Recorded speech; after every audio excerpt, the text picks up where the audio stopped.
Congress MLC Teenmar మల్లన్నకు TPCC క్రమశిక్షణ committee show cause నోటీసులు జారీ చేసింది. వరంగల్ సభలో చేసిన వ్యాఖ్యలు, కులగణన నివేదికపై చేసిన వ్యాఖ్యలపైన వివరణ ఇవ్వాలని కోరుతూ క్రమశిక్షణ కమిటీ తీన్మార్ మల్లన్నకు షోకాజ్ నోటీసులు ఇచ్చింది.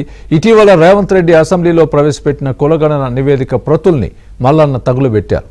సర్వేలో 40 లక్షల మంది బీసీలను తగ్గించారని ఆరోపించారు.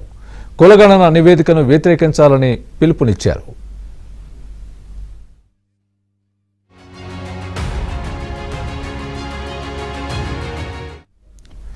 వరంగల్లో జరిగిన బీసీ సభలో ఎమ్మెల్సీ తీన్మార్ మల్లన్న తీవ్ర పదజాలంతో రెడ్డి కులాన్ని దూషించడంపై పీసీసీకి ఫిర్యాదులు అందాయి.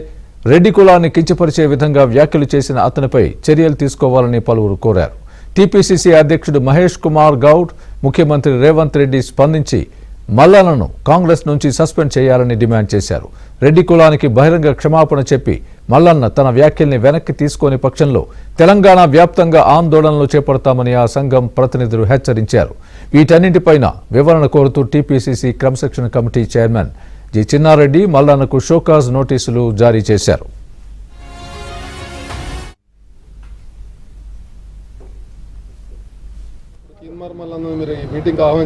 క్రమశిక్షణ కమిటీ ఆ విషయాన్ని చూసుకుంటా ఉంది. ఆయన వచ్చారా? మీటింగ్ వచ్చారండి? రాలేదు. ఎవరు అవన్నీ కూడా క్రమశిక్షణ డిపార్ట్మెంట్ ఉంది, అవన్నీ చూసుకుంటా ఉంది.